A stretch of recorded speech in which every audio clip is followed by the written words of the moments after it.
Secrétaire experte est honoré de s'entretenir avec M. Barry. Bonjour monsieur, vous êtes le ministre guinéen de l'industrie et de la promotion du secteur privé.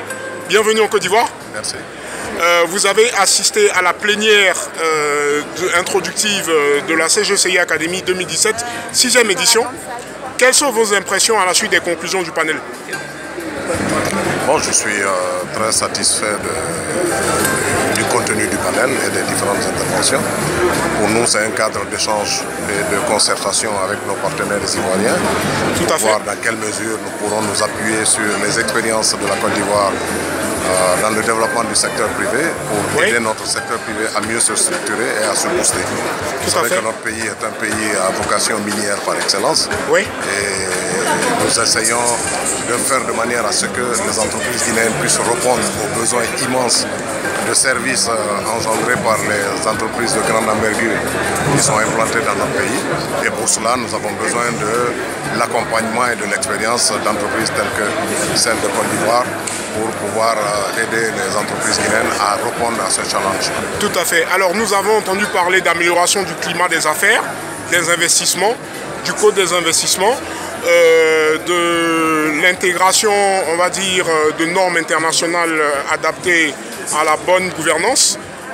Je suppose que tous ces sujets-là vous parlent et dans le cadre du secteur industriel, comment vous entendez lever les blocages et les difficultés liées au financement des jeunes innovateurs?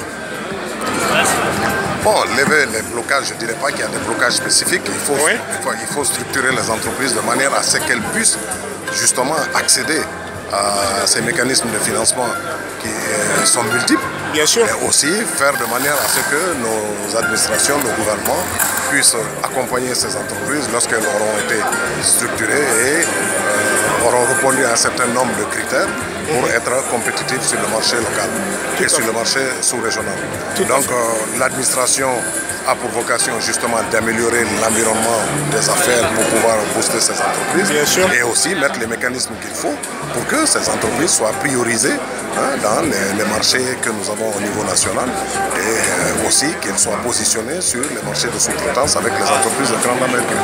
Tout à fait. Écoutez, je souhaite et nous souhaitons tous d'un commun accord que l'environnement économique soit beaucoup plus facilité afin de permettre d'offrir des perspectives de croissance et de développement et pour la Guinée et pour la Côte d'Ivoire et pour l'ensemble CEDEAO et le reste de l'Afrique. Nous vous remercions, Monsieur le ministre Barry, nous sommes grés de nous avoir accordé cette interview. Merci. Au nom de Business Marketer Expert. Merci. Et nous vous souhaitons un très bon séjour en terre ivoirienne. Merci. Et que la continuité des travaux puisse permettre de dégager des échanges fructueux pour la suite. Merci. Merci, Monsieur le ministre. Au revoir.